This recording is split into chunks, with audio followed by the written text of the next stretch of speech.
Berjumpa lagi kita dalam Npol Show. Tentunya pada kesempatan yang berbahagia ini kita akan berdiskusi ringan, berdiskusi santai, rileks, dengan ditemani oleh tokoh-tokoh muda kita tentunya yang sungguh sangat inspiratif dan bisa memberikan kita berbagai macam wawasan pengetahuan. Dan pada kesempatan ini kita akan berdiskusi tentang fenomena nasional yang tentunya sudah berkembang hari-hari ini, yaitu berkaitan dengan sistem pemilu proporsional tertutup, ya kan? Tapi sebelum kita sampai ke sana, ya barangkali saya akan memperkenalkan dulu tokoh-tokoh kita, abang-abang kita yang sudah hadir pada malam hari ini yang sungguh sangat ganteng-ganteng tentunya ya. Yang pertama di samping kanan saya ini adalah Bang Rusli. Bang Rusli ini secara historis secara historis perjalanan karir dari mahasiswa sampai hari ini sudah tidak bisa diragukan lagi dalam karena beliau ini pernah menjadi salah satu aktivis dan ketua dan pimpinan daripada gerakan mahasiswa, yaitu pernah menjadi ketua Ikatan Mahasiswa Muhammadiyah Kota Bau-Bau ya Bang ya. Siap. Dan berbagai aktivitas lainnya tentunya. Yang kedua juga ada Bang Harpa di sini ya. Bang Harpa Hasigopan Syagian. Beliau ini memang langsung dari Sumatera ya Bang ya. Ya, dari namanya sudah bisa dibaca oleh teman-teman. Dan beliau ini juga pun demikian juga tidak kalah hebatnya juga dari Bang Rusli. Beliau juga pernah menjadi salah satu pengurus daripada DPP Ikatan Mahasiswa Muhammadiyah pada masanya gitu. Tapi barangkali supaya lebih detail, barangkali Bang Rusli bisa menceritakan aktivitasnya atau profil gitu singkatnya gitu, supaya teman-teman Npol Show tidak penasaran. Ya, terima sambil kasih minum kopi Bang. Bung Noval, Bang Harpa. Siap. Selamat malam untuk teman-teman semua. Saya Rusli. Aktivitas saat ini adalah bagian daripada keluarga besar Universitas Muhammadiyah Jakarta, kuliah di Fakultas Ilmu Sosial dan Ilmu Politik Universitas Muhammadiyah Jakarta. Terima kasih. Siap. Mungkin Bang Harpa bisa menceritakan sedikit lah aktivitas ataupun profilnya gitu. Baik, Bung Noval, ini channel sangat bagus menurut saya. Jadi nama saya Harpa. Ya, kegiatan hari ini memang masih melanjutkan studi di Fakultas Hukum Muhammadiyah Jakarta di Magister Hukum. Hari-hari memang kegiatan saya kegiatan di partai politik. Jadi di awal mungkin itu dulu perkenalan diri. Jadi memang ya kegiatan hari-hari saya di tenaga ahli di DPR di Senayan. Mungkin itu dulu Bung Noval. Siap. Ya, ada yang kelewatan ya tadi. Ternyata beliau ini juga Bang Rusli adalah Magister Ilmu Politik di Universitas Muhammadiyah Jakarta, sedangkan Bang Harpa adalah Magister Hukum di Fakultas Hukum Universitas Muhammadiyah Jakarta. Ternyata dari rahim yang sama ini. Ini menandakan bahwa nampaknya telah ada chemistry. Ya, Pak. Ya, langsung saja barangkali kita diskusi tentang sistem proporsional tertutup nih. Ya, banyak sih yang barangkali yang belum mengetahui tentang apa sih sebenarnya sistem proporsional tertutup itu. Mungkin saya dari Bang Rusli dulu. Apa sih sebenarnya sistem proporsional tertutup dalam pemilu itu? Ya, terima kasih. Sebelum saya menjawab langsung tentang sistem proporsional tertutup, tentunya kita harus melihat bahwa ketika kita membahas tentang sistem proporsional tertutup, berarti kita membahas tentang pemilu. Maka tidak terlepas dari pembahasan demokrasi. Demokrasi yang harus kita awali adalah demokrasi substansial, di mana ukuran demokrasi substansial adalah dari rakyat, oleh rakyat, dan untuk rakyat. Maka ending daripada demokrasi adalah bagaimana tujuan bernegara. Maka dari sanalah kemudian tujuan bernegara itu adalah mencerdaskan kehidupan bangsa, memajukan kesejahteraan umum, dan mengikuti perdamaian dunia. Maka dari sanalah kemudian ukuran demokrasi substansial itu. Nah, maka dalam pelaksanaannya adalah ada yang memakai sistem tertutup dan sistem proporsional terbuka. Kita mempunyai pengalaman yang pertama adalah sistem proporsional tertutup. Kita bisa lihat dari sebelum tahun 2004, sebelum itu adalah sistem proporsional tertutup, di mana kemudian sistem proporsional tertutup adalah warga negara, masyarakat yang memenuhi persyaratan undang-undang pemilu memilih hanya tentang lambang partai atau partai itu sendiri. Jadi tidak memilih wakil rakyatnya nih? Tidak memilih wakil Cuma rakyatnya. nomor. Rakyatnya dipilih langsung oleh penentunya adalah pengurus partai. Waduh, ya. Jadi itu dari Bang Rusli, mungkin ada dari Bang Harpa barangkali bisa punya perspektif lain tentang sistem pemilu proporsional tertutup itu. Baik, kita ingat dulu di 2004 dan 2009 pola ini sudah diberlakukan. Jadi ya sama yang sampaikan Bung Rusli tadi, kita hanya mencoblos partai. Nah, penentunya adalah partai politik dengan nomor urut pertama sebagai peraih kursi pertama begitu, bukan lagi suara terbanyak. Nah, menurut saya ya memang pada satu sukses dilakukan 2 periode di era Presiden SBY. Nah, cuman ini pernah dipraktikkan di era pemerintahan SBY ya? Ya, siap. pernah dipraktikkan. Jadi memang dua pola ini, dua sistem ini menurut saya ada plus minusnya juga. Nah, di berikutnya di 2014 ya, 2014 maka ini berubah menjadi proporsional terbuka. Ya, jadi masyarakat atau pemilih itu langsung mencoblos wakil rakyatnya yang dia inginkan. Nah, di sini kontestasi menurut saya lebih terbuka, maka caleg-caleg tersebut di setiap tingkatan lebih mampu meraih simpati masyarakat pemilihnya begitu. Artinya berarti lewat sistem pemilu terbuka, proporsional terbuka ini, pemimpin yang terpilih itu bisa pemimpin yang betul-betul dekat dengan rakyat, atau seperti apa, Bang?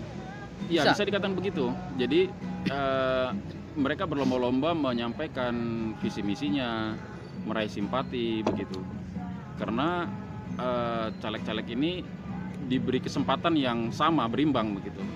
Kalaulah kembali ke proporsional tertutup, maka ya nomor teratas menjadi prioritas. Misalnya di dapil tersebut partai tersebut mendapat 1 kursi, ya hanya yang nomor 1 yang duduk begitu. Atau berikutnya begitu, nomor 2 menjadi prioritas kursi kedua. Nah, tidak ada kontestasi di situ di antara para caleg begitu menurut saya. Dan apalagi minusnya itu ya tadi, jadi partai kan hari ini faktanya 8 partai bergabung sudah untuk menolak konsep proporsional tertutup tadi. Sudah mengadakan konversi pers menolak. Iya, untuk menolak. Namun ada 1 partai lain yang masih ingin kembali ke konsep proporsional tertutup. Ya itu menurut saya begitu. Siap. Jadi memang ini sistem pemilu proporsional tertutup ini memang secara historis memang sudah pernah dipraktekkan ya di zaman Pak SBY tentunya waktu jadi presiden. Tapi kemudian ada perubahan-perubahan ya Bang ya. Saya ingat kayaknya Bang, ini perubahan-perubahan itu merespon putusan Mahkamah Konstitusi ya Bang ya. Yeah. Pada putusan Mahkamah Konstitusi yang menghapuskan sistem pemilu tertutup, sehingga kita hari ini bertransformasi ke dalam sistem pemilu yang sifatnya terbuka. Tapi gini Bang, tadi disampaikan bahwa Bang Harpa sama Bang Rusli tadi sampaikan bahwa yang memilih itu adalah partai politik, dan penentuan nomor juga itu, nomor urut itu ditentukan oleh partai politik. Nah, ini apakah tidak ada plus minusnya? Jangan sampai juga di dalam penentuan itu kan nanti kan akan kompetisinya menjadi tidak sehat karena ditentukan oleh ketua partai misalnya, oh si A nomor urut ini. Nanti kalau kader-kader yang lainnya tidak punya kekuatan masuk ke tidak punya kedekatan emosional atau kedekatan apapun itu sifatnya kepada ketua partai atau pemegang kebijakan dalam internal partai. Kan juga bisa apes juga kan Bang? Atau menurut Abang gimana Bang? Menurut Bang Rusli? Iya. Dari awal saya sampaikan bahwa yang menjadi ukuran itu adalah demokrasi substansial. Nah, sudah sejauh mana misalkan pengurus partai melakukan kaderisasi, melakukan pencerdasan terhadap kadernya? Yang pertama, kita lihat dari partai, misalkan kaderisasi partai sudah sejauh mana melakukan pencerdasan terhadap kader partai. Yang kedua adalah dengan kondisi proporsional tertutup, maka memungkinkan untuk kemudian ini terjadi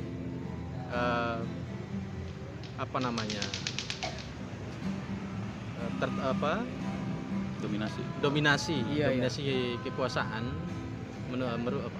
menuju pada oligarki kekuasaan, di mana tidak memberikan pada para putra-putri terbaik bangsa untuk bertarung secara baik dan benar, menunjukkan kualitas dirinya. Di sisi yang lain juga pemilih tidak sampai kemudian tahu siapa wakilnya. Iya, ini bahaya juga ini akan menjadi bumerang untuk bangsa yang kita tuju bersama, bagaimana kemudian kita tuju masa depan bangsa menjadi lebih baik. Iya. Itu saja untuk sementara. Kalau menurut Bang Harpa, ini gimana nih? Apakah tidak menciptakan perbedaan nantinya pada saat penentuan nomor urut 1 dan sampai seterusnya gitu dalam internal partai? Yang dekat-dekat aja nih yang bagus, yang gak dekat ya apes atau gimana Bang? Iya, boleh saja berasumsi seperti itu. Dan itu mungkin salah satu parameter. Jadi penentuan nomor urut ini kan masing-masing partai mungkin punya kebijakan berbeda. Mungkin ada di situ ada scoring atau ada historis secara kepartaian. Bahkan tadi yang Bung Noval sampaikan ada kedekatan personal dengan para elit partai. Iya. Jadi lagi-lagi itu kan bukan di situ sih menurut saya. Jadi arahnya lebih ke bagaimana mendapatkan figur atau anggota DPR yang terbaik begitu. Konsep apa yang dilakukan? Konsep apa yang yang diterapkan begitu. Ya tadi saya sampaikan di awal memang plus minus. Barangkali Bang wajahnya bisa ditampilkan di depan kamera Bang supaya bisa wajah gantengnya bisa disaksikan oleh teman-teman Infol Show. Iya, siap. Jadi menurut saya itu tidak 2004 dan 2009 saya pikir juga sukses dilakukan konsep itu. Namun menurut sebagian besar elit partai begitu ini lebih baik, konsep terbuka ini lebih baik. Tadi membuka ruang lebih besar kepada caleg-caleg gitu ya untuk berkontestasi begitu. Artinya Bang, Abang ini sebenarnya ini berarti bersepakat ya Bang ya, tetap mempertahankan status quo yang sudah sedang berjalan ini, bahwa sistem pemilu proporsional terbuka ini ya harus dilaksanakan karena memang ini masih relevan dengan kebutuhan sistem kepemiluan hari ini ya Bang ya. Ya. Waduh, ini menarik sekali apa yang disampaikan oleh abang kita ya. Nah, mungkin saya ingin ini banyak beredar dalam perkembangan opini-opini dan lain seterusnya bahwa sistem pemilu tertutup ini sengaja dinarasikan dan ingin dipraktikkan kembali karena adanya ketakutan daripada partai-partai politik yang sudah ada hari ini, yang kader-kadernya itu lolos di dalam berbagai lolos dalam anggota caleg gitu, baik dalam tingkat DPRD sampai DPR RI misalnya. Duduk lah. Ya, jadi mereka punya ketakutan bahwa tidak terpilih kembali sehingga mereka ingin menarasikan dan mempraktikkan kembali sistem proporsional tertutup ini. Menurut Bang Rusli, ini argumentasi macam ini argumentasi liar atau liar yang masuk akal atau real yang memang sebenarnya kayak gitu atau gimana Bang? Ya, asumsi itu kan, demokrasi itu berasal dari juga asumsi. Jadi kalau tidak ada keributan itu bukan demokrasi. Siap. Tapi begini, kalau kita melihat perkembangan zaman, sistem proporsional tertutup itu sudah tidak sesuai dengan perkembangan zaman global yang kemudian semakin hari semakin terbuka. Kemudian di undang-undang pemilu juga bagaimana melakukan pemilihan yang umum, jubardil itu kan, jujur, bersih, adil gitu. Bagaimana kita mau melakukan itu kalau kemudian ternyata kita kembali lagi untuk tidak jujur, dan pastinya kalau ditentukan oleh partai politik itu sudah tidak adil, karena tidak adil bagi pemilih. Tidak mengetahui siapa yang dipilih dan siapa yang akan dicalonkan dan siapa yang dipilih dan siapa yang terpilih. Artinya kemuliaan daulat rakyat itu dikebiri. Kemuliaan kedaulatan rakyat itu dikebiri. Kemuliaan rakyat itu diambil hak, diambil paksa oleh segelintir elit partai. Dalam hal ini yang sepakat tentang proporsional tertutup. Karena sekali lagi zaman sekarang sudah zaman transparan, zaman terbuka. Lah kenapa kemudian kita harus tertutup kembali? Ini berarti bagian daripada kemunduran demokrasi. Ini adalah bukan soal kemunduran demokrasi secara substansi, karena substansinya demokrasi adalah bagaimana elit negara, elit bangsa, tokoh-tokoh bangsa melakukan pencerdasan sebagaimana tujuan kita bernegara. Siap. Tetapi kemudian ada poin-poin penting yang harus diperhatikan tentang pemilu. Pertama adalah keterwakilan. Orang yang diwakili itu harus ditahu. Harus tahu siapa pemimpinnya nih. Iya, orang yang diwakili, orang yang memilih itu harus tahu siapa yang mewakilinya. Itu paling penting, poin yang paling penting. Nah, dengan kondisi zaman, kalau masih zaman batu ya masih mending. Tapi kan ini sudah zaman terbuka dengan teknologi yang sudah pada prinsipnya adalah bagaimana kita menuju zaman yang penuh dengan transparansi. Salah satu transparansi itu adalah bagaimana kemudian orang yang memilih calon pemimpinnya itu ditahu bahwa betul. Bukan yang tahu partai politik. Ini bahaya nih. Bukan hanya partai politik. Karena lagi-lagi keadilan dalam undang-undang pemilu itu sedikit terganggu dengan itu. Karena kan caleg ini kan bukan memimpin partai politik, ketika jadi memimpin rakyat, jadi wakil rakyat bukan wakil partai. Bukan. Iya. Ya, kita menyeberang ke Bang Harpa nih. Kira-kira bagaimana Bang pandangannya tentang pendapat-pendapat yang berkembang begitu liar, begitu dahsyatnya, mempengaruhi opini publik, bahwa ada ketakutan daripada partai-partai existing hari ini atau anggota-anggota legislatif hari ini yang ketakutan gak dapat kursi ke depannya nih Bang. Ini seperti apa nih Bang? Ya, pasti ada. Jadi petahana itu kan ingin mempertahankan bagaimana dia bisa terpilih kembali. Itu apa ya, naluriah lah menurut saya. Naluriah atau libido kekuasaan Bang?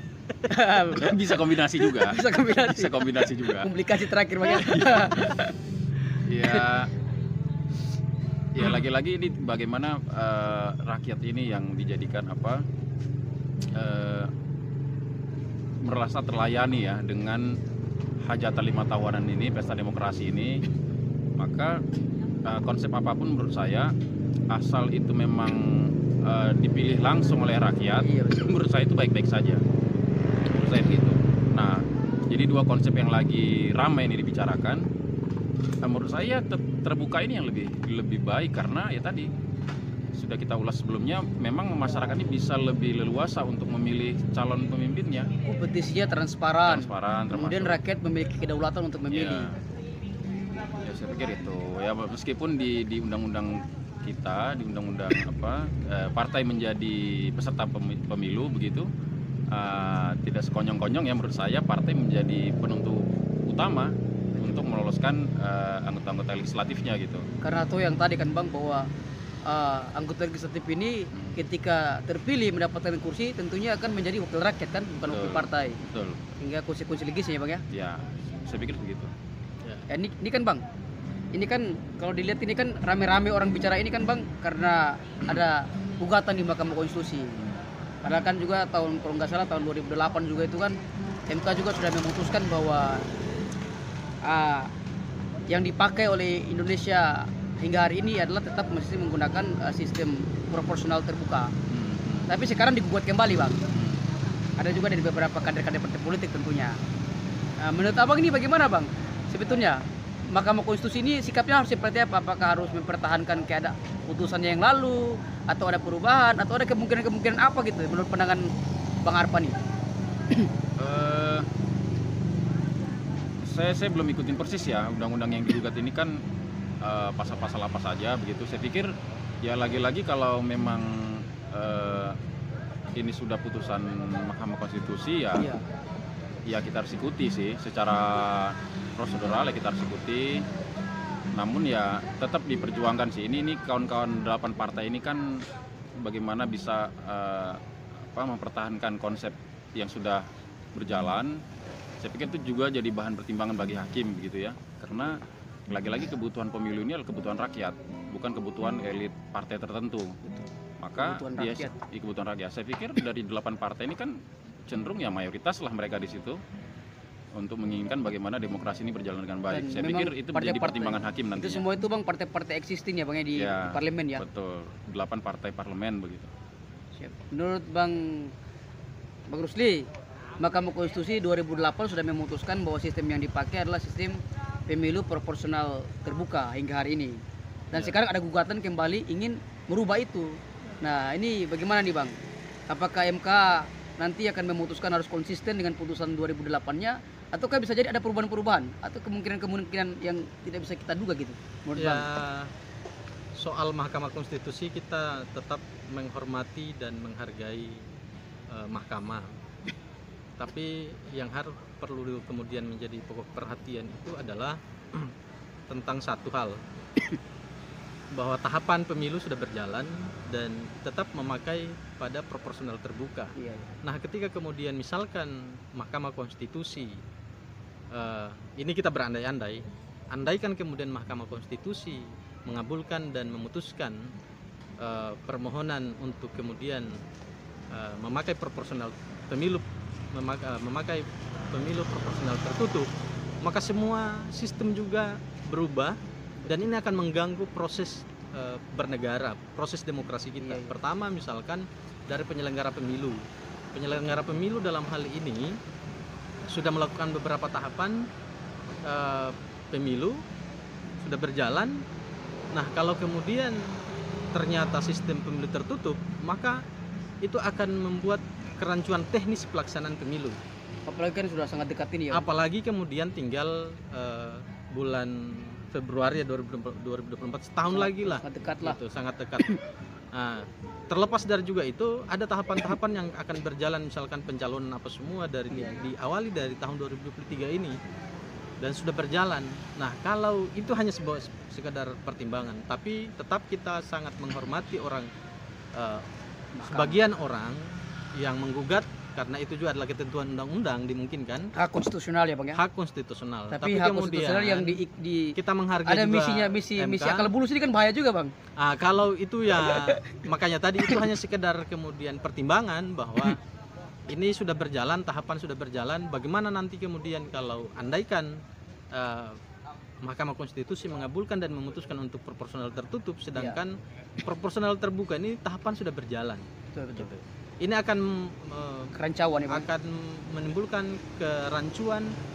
Bagaimana kemudian KPU berjalan, bagaimana kemudian Bawaslu mengawasi, itu akan berubah dalam sistem kepemiluan kita tentunya. Itu yang paling penting sebagai sekedar saran jika kemudian itu terjadi gitu. Tapi tetaplah kita yakin sama Mahkamah Konstitusi bahwa ini sudah tahapan berjalan dan insya Allah akan putusannya tetap akan mengikuti proporsional tertutup gitu. Ini Alinu. Apa proporsional terbuka gitu. Menurut Bang Harpa gimana nih Bang yang Ya. disampaikan oleh Bang? Persis. Persis, Jadi saya pikir itu udah cukup betul ya udah benar ya penyampaian Bung Rusli tadi. Ya kita tunggu ya kita berharap pemilu berjalan dengan lancar, apapun konsepnya menurut saya ya yang akan diputuskan MK nanti saya pikir ya kita ikuti lah. Iya. Misalnya nih Bang, banyak juga argumentasi pendapat-pendapat yang dikemukakan oleh para pihak bahwa kita ini memang sudah melakukan pemilu dengan proses proporsional terbuka, tapi syarat akan money politik. Ini kan penting juga Bang, karena money politik juga ini kan bagian daripada perbuatan yang melanggar undang-undang pemilu, juga merusak demokrasi. Nah ini bagaimana Bang? Misalnya Abang berdua mengatakan bahwa sistem pemilu proporsional terbuka itu sangat cocok karena akan ada kompetisi yang transparan, yang sehat, dan daulat rakyat itu dikembalikan atau dimuliakan. Tapi di sisi lain juga ada orang yang mengatakan itu bisa menjadi sarang money politik.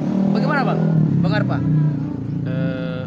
Ya itu tadi di awal saya bilang plus minusnya pasti ada begitu. Jadi paling tidak dengan proporsional terbuka ini figur-figur yang diminati atau akan dipilih masyarakat itu bisa langsung terlihat begitu dan tercoblos ya, langsung bisa dipilih. Nah itu jauh lebih baik menurut saya. Kalaupun tadi Noval mengkhawatirkan akan terjadi banyak money politik, ya apa ya itu bagian dari tantangan menurut saya, bagaimana penyelenggara pemilu ikut mengawasi begitu, ikut mengawasi, dan ya masyarakat sendiri harus paham bahwasanya ya bukan itu menjadi yang diutamakan begitu, bukan money politik itu, tapi bagaimana bisa mereka terpilih dengan kemampuan mereka gitu, dengan kapasitas mereka. Berarti ini berbeda ya Bang ya antara money politik dengan sistem proporsional terbuka ya. Itu adalah dua hal yang memang penanganannya berbeda ya Bang ya. Betul. Kan dan memang kan kalau dilihat sekarang ini kan sudah ada dari pemilu yang lalu kan ada Gakumdu kan, penegakan hukum terpadu kan, yang itu harus dimaksimalkan ya kalau menurut Abang ya. Iya, penyelenggara pemilu Gakumdu itu kan gabungan dari Bawaslu, kepolisian dan kejaksaan ya. Iya. Nah, mereka ya harus proaktif bagaimana mengawasi. Jadi memang ya itu pemilu harus berjalan dengan baik dan benar. Salah satunya dalam bentuk pengawasan tadi ya dimaksimalkan menurut saya itu sih. Ya, menurut Bang Rusli gimana Bang? Ini pemilu ini bisa menjadi sarang, sistem proporsional terbuka bisa menjadi sarang daripada money politik. Ya, kalau alasannya bahwa proporsional terbuka itu adalah sarang money politik, sekarang juga kita balik bahwa apakah kemudian proporsional tertutup juga itu tidak menjadi sarang money politik. Itu hanya dua hal yang sama, tapi dinarasikan bahwa seolah-olah proporsional terbuka adalah sarang money politik. Saya meyakini walaupun memang sulit untuk membuktikan bahwa proporsional tertutup juga itu money politik, hanya perbedaannya adalah money politik yang terjadi di proporsional terbuka adalah ke bawah, sedangkan kemudian money politik yang di proporsional tertutup itu ke atas. Dia top down dan bottom up gitu kan. Tapi bukan itu solusi. Kalau pernyataan itu bukan solusi bahwa itu akan proporsional tertutup itu tidak akan menjadi atau meminimalisir money politik, tidak akan pernah, karena tidak bisa dilepas atau kemudian tidak bisa dikatakan bahwa pemilu tertutup itu bersih dari money politik.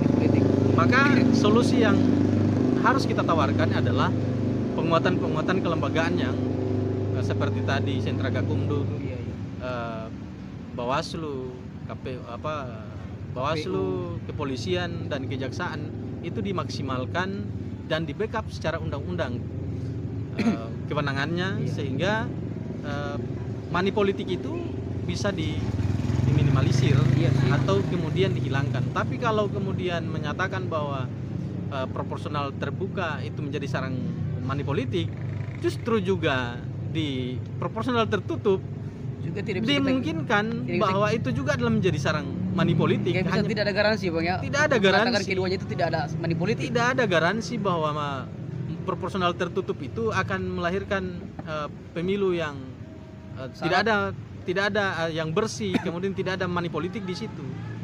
Jadi memang semua ini adalah dua hal yang berbeda sebetulnya Bang ya. Dua hal yang berbeda. Cuma memang ini kan persoalan penyakit dan obatnya Bang ya. Iya. Itu juga penting. Kalau ada penyakit obatnya apa? Ini kan kadang-kadang semua penyakit disamakan obatnya. Hasilnya bukan sembuh tapi malah tambah sakit ya Bang ya. Ini juga penting juga ya teman-teman Endpol Show dimanapun berada, bahwa memang bahasa ataupun argumentasi sistem proporsional terbuka itu syarat akan money politik itu bisa dikatakan argumentasi yang klasik. Karena juga orang-orang yang mengatakan seperti itu juga pasti tidak bisa juga untuk membuktikan bahwa sistem pemilu tertutup itu juga bersih daripada money politik. Jadi itu adalah dua hal yang tidak bisa dipastikan. Yang paling penting adalah bagaimana sentra Gakumdu yang sudah terbangun hari ini, kemudian penyelenggara pemilu tentunya dimaksimalkan untuk bagaimana mengawal pemilu ini bisa lebih terlaksana sesuai amanat konstitusi secara jurdil dan seterusnya gitu kan. Nah, barangkali terakhir Bang, saya ke Bang Harapa dulu. Apa sih closing statement ataupun harapannya dalam melihat isu proporsional tertutup dan harapan-harapan ekspektasi ke depan, apa yang harus diperhatikan ataupun diperbarui dan apalagi tuh? Ya. Baik, jadi menurut saya ini pemilu berjalan dengan baik dan lancar. Lagi-lagi ini kan agenda kepentingan bangsa ya. Yaitu saya pikir ya mudah-mudahan berjalan dengan baik, pemilu terselenggara dengan lancar. Ya masyarakat merayakan pesta demokrasi 5 tahunannya tidak ada gangguan apapun, menurut saya itu sih. Dan tetap mempertahankan pemilu ini Bang, sistem ya, terbuka. Menurut saya lebih baik proporsional tertutup, terbuka sorry. Ya. Iya.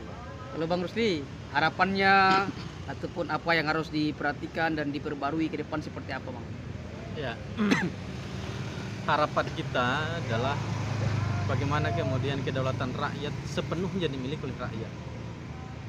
Oleh karena itu, dengan proporsional terbuka, dengan didukung oleh penguatan kelembagaan kepemiluan, baik itu KPU, Bawaslu, sentra Gakumdu dalam hari ini, kejaksaan dan kepolisian, memungkinkan untuk kemudian kita akan berpesta dengan riang dan gembira serta menghasilkan para pemimpin putra-putri terbaik bangsa di seluruh wilayah negara kesatuan Republik. Ya, jadi teman-teman N-Pol Show dimanapun berada, jadi memang dari abang berdua ini sudah menyampaikan berbagai macam argumentasi yang tentunya sangat membangun ya. Dan ini adalah argumentasi yang didasarkan pada nawacita tentunya, bagaimana pemilu kedepannya itu bisa berjalan secara konsekuen, bisa berjalan dengan penuh transparansi, dan tentunya pemilu kedepannya tidak menghilangkan kedaulatan rakyat itu sendiri.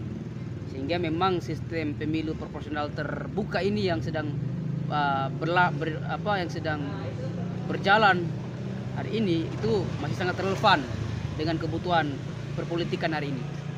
Ya, tapi sebelum itu, sebelum kita berakhir sesi kita pada kesempatan ini, saya dari teman-teman N-Pol Show sangat diharapkan agar bisa terus mengikuti channel N-Pol Show dan memberikan komentar-komentar terbaiknya tentunya untuk bagaimana bisa menjadi inspirasi bagi kami untuk membuat konten-konten yang penuh wawasan dan penuh pengetahuan. Dan tentunya lagi jangan lupa untuk share dan subscribe video ataupun channel N-Pol Show. Sekian, kita berjumpa pada next episode berikutnya. Assalamualaikum warahmatullahi wabarakatuh. Waalaikumsalam.